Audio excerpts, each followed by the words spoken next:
الخير ويأمرون بالمعروف وينهون عن المنكر وأولئك هم المفلحون.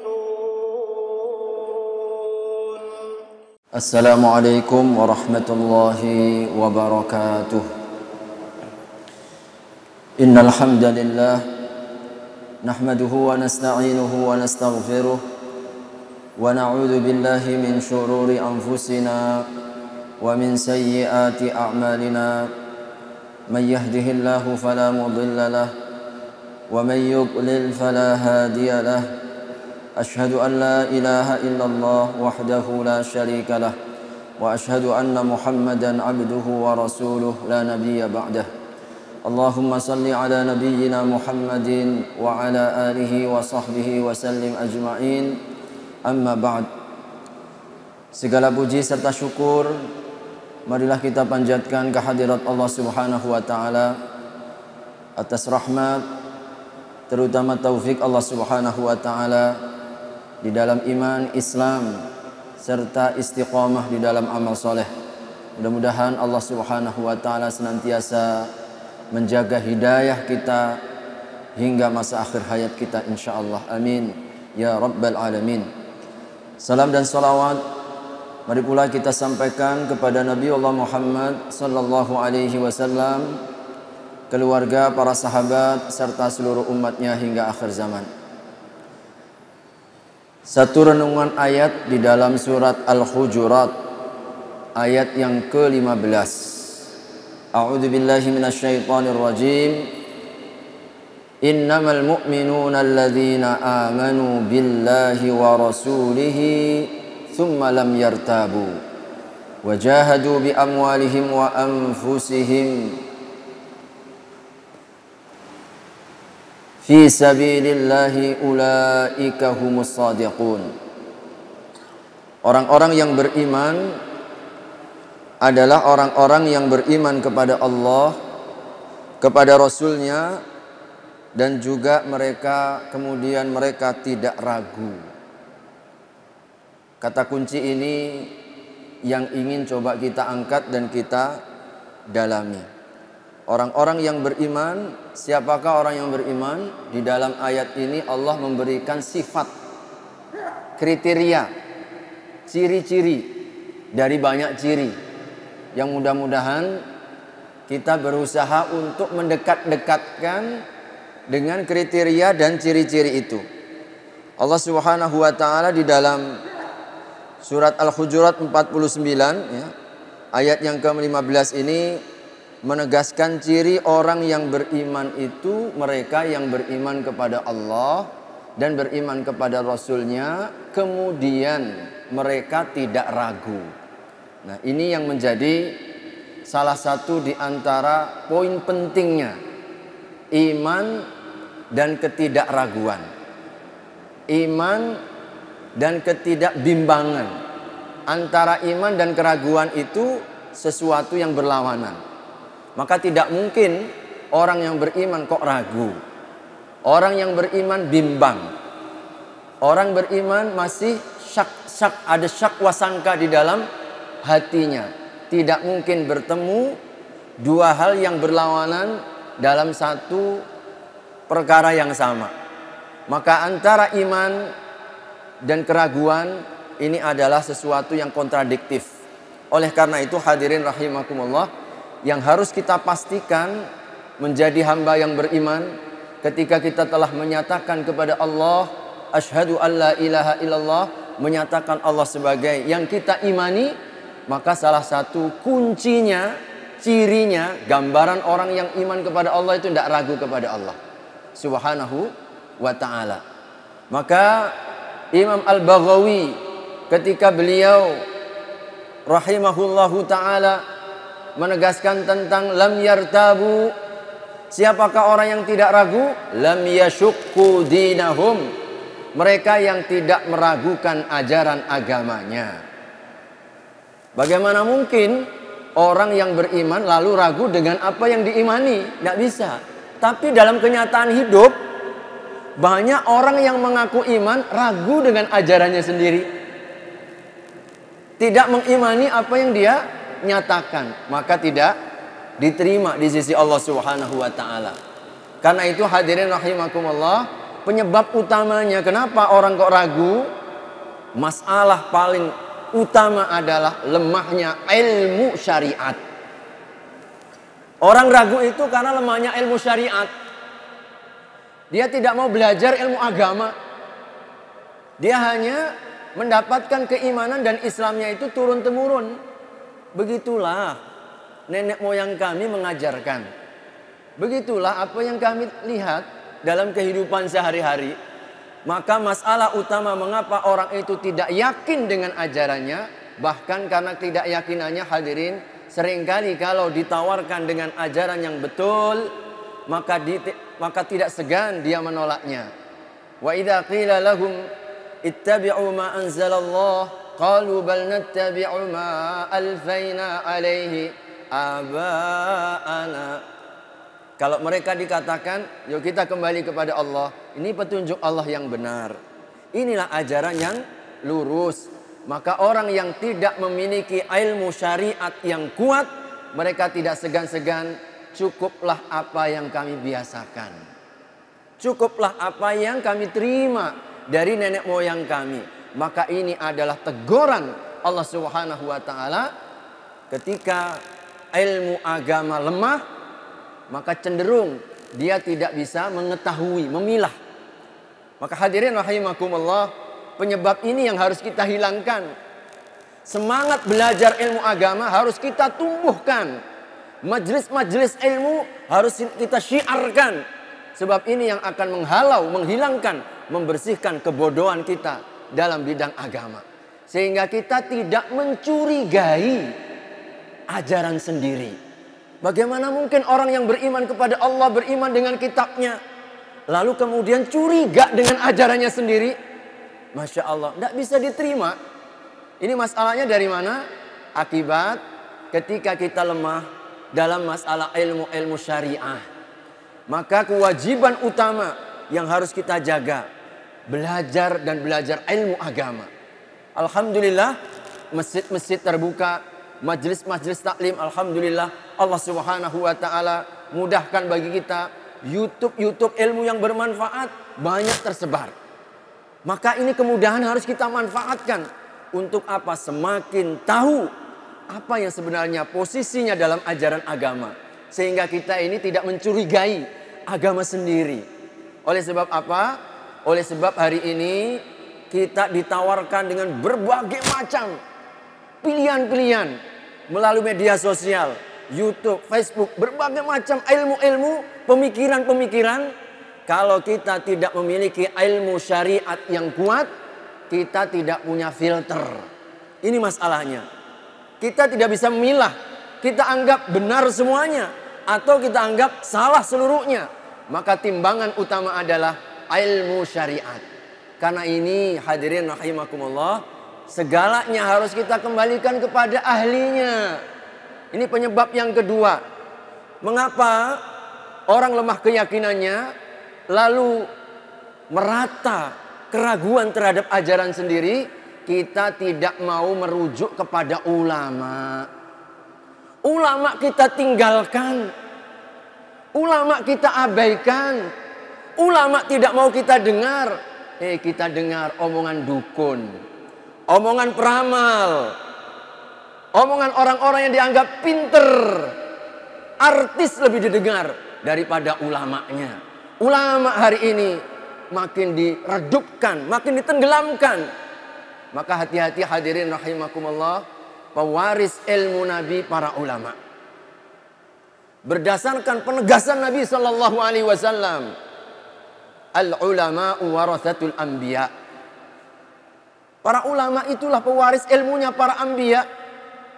Maka kalau kita tidak kembali kepada ulama, kepada siapa kita dalam belajar agama ini? Kepada orang yang belajar agama dari Chicago, kepada orang yang belajar dari Amerika. Tidak mungkin belajar agama bukan dari sumbernya. Ini yang sekarang banyak terjadi. Banyak pemikiran-pemikiran yang mendangkalkan ajaran agama. Bukan meyakinkan, meragu-ragukan agama. Disinilah mengapa fas'alu ahla dzikr in kuntum la ta'lamun. Tanyalah para ulama. Namun memang sudah menjadi ramalan Nabi. Makin hari makin dekat dengan hari kiamat, makin hilang para ulama pewaris Nabi. Tinggallah ulama-ulama yang bukan pewaris Nabi. Bukan ulama dalam arti ulama mereka pembawa ilmu kenabian, tetapi ulama-ulama gadungan. Sebagaimana yang disebutkan oleh Nabi, yang tinggal disebut oleh Nabi juhala. Orang-orang bodoh yang berbicara atas nama agama. Maka dhallu, kata Nabi, mereka tersesat. Fa'adhallu, menyesatkan orang lain. Maka disinilah hadirin rahimakumullah kita pastikan agar kita ini makin yakin di dalam kehidupan kita. Karena memang konsekuensinya seperti itu. Orang yang beriman itu tidak ragu dengan ajaran agama. Tidak ragu kebenaran agamanya. Tidak ragu untuk menjaga konsisten terhadap kebenarannya. Itu gambaran orang yang yakin. Orang yang yakin insya Allah selalu mendahulukan Allah dan Rasulnya atas akal dan logikanya. Maka sekarang ini banyak berkembang. Al-Quran dan Sunnah itu mengikuti hawa nafsu, selera, kepentingan, keinginan dia. Maka hadirin Allah dah ingatkan, kalau kebenaran mengikuti hawa nafsu, rusak ini agama. Walau ittaba'al haqqu ahwa'ahum la fasadatis samawat wal ard. Kalau ajaran kebenaran itu mengikuti hawa nafsu, ittaba'al haqqu ahwa'ahum, hawa nafsu mereka, la fasadatis samawat. Tatanan dunia ini hancur, kata Nabi sallallahu, kata Allah Subhanahu wa taala. Maka Allah peringatkan di awal surat Al-Hujurat sebelum ayat tentang dam tabu ini, la tuqaddimu baina yadayillah wa rasulihi wattaqullah. Kau jangan dahului Allah Subhanahu wa taala.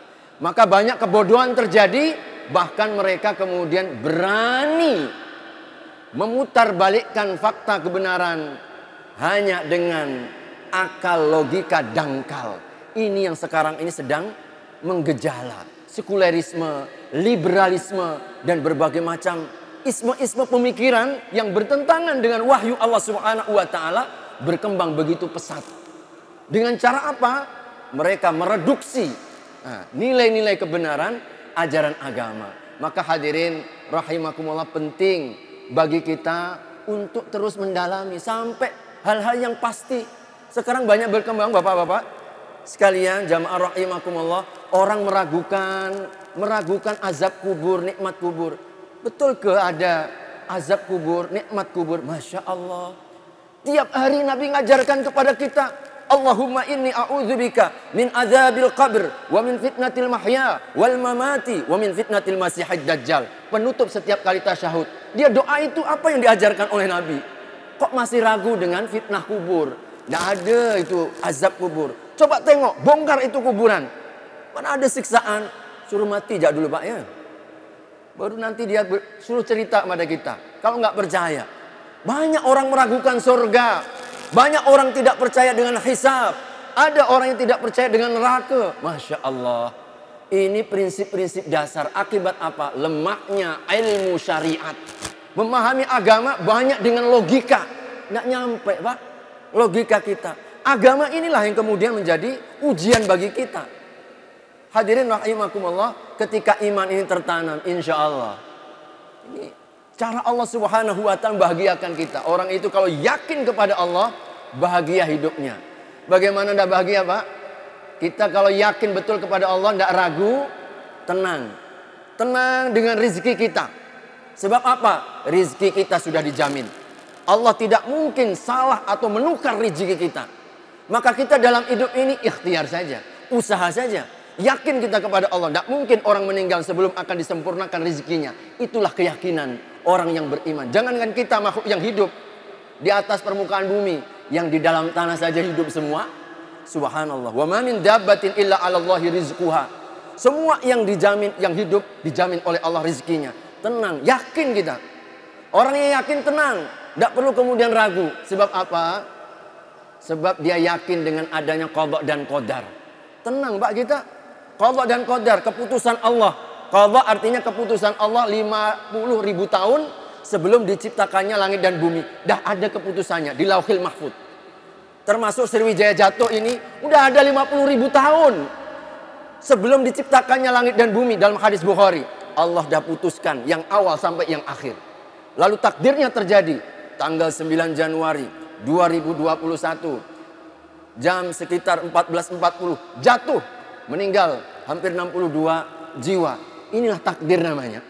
Takdir. Orang yang beriman tenang.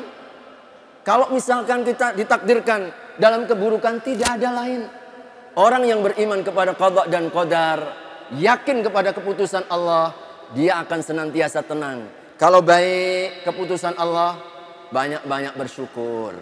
Manfaatkan kebaikan itu dalam rangka untuk taat kepada Allah Subhanahu wa ta'ala. Diberikan oleh Allah kesempatan hidup, gunakan, manfaatkan. Tapi kalau kita ditakdirkan, mungkin sempit, mungkin susah, dapat musibah, dapat ujian, tidak ada lain sikap kita.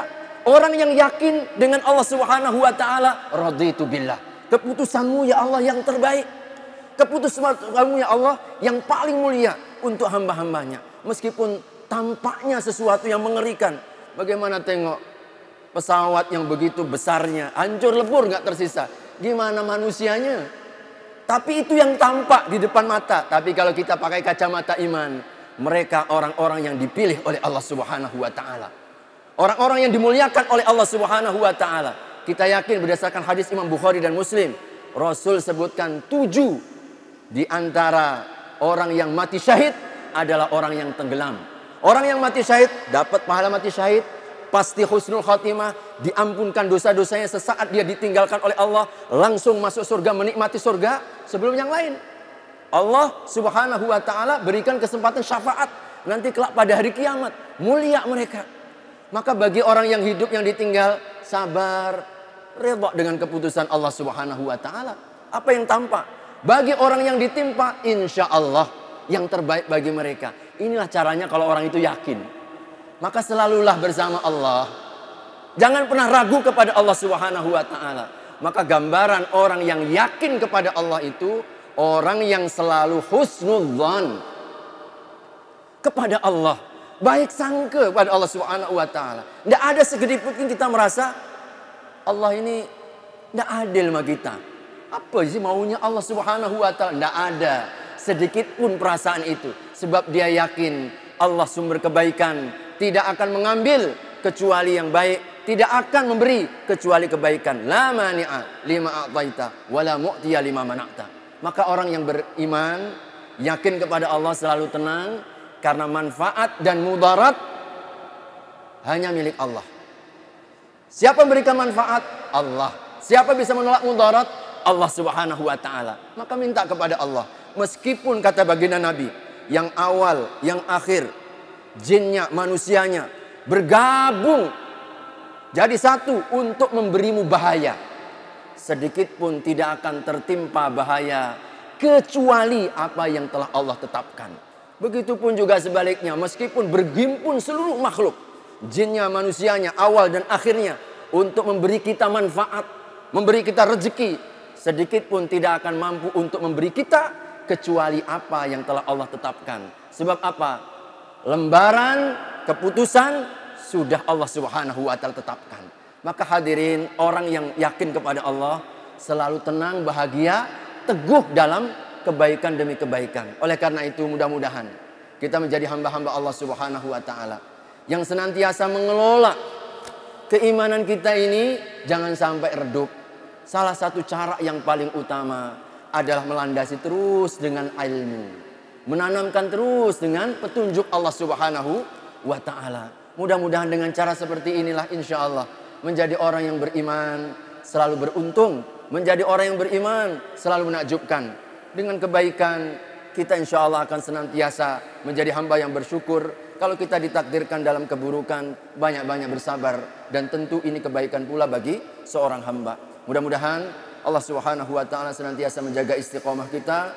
Dan kita doakan kepada saudara-saudara kita, khususnya keluarga besar yang banyak dari warga Kalimantan Barat, khususnya di Pontianak yang mengalami musibah. Insya Allah Allah Subhanahu wa ta'ala berikan yang terbaik. kepada yang diuji dan bersikaplah dengan apa yang Allah redai, kesabaran, keredaan, karena insya Allah tidak ada yang keluar daripada keputusan Allah Subhanahu wa ta'ala. Dan mudah-mudahan Allah mengangkat semua bentuk musibah, wabah penyakit yang masih melanda negeri yang kita cintai insya Allah. Barakallahu fikum.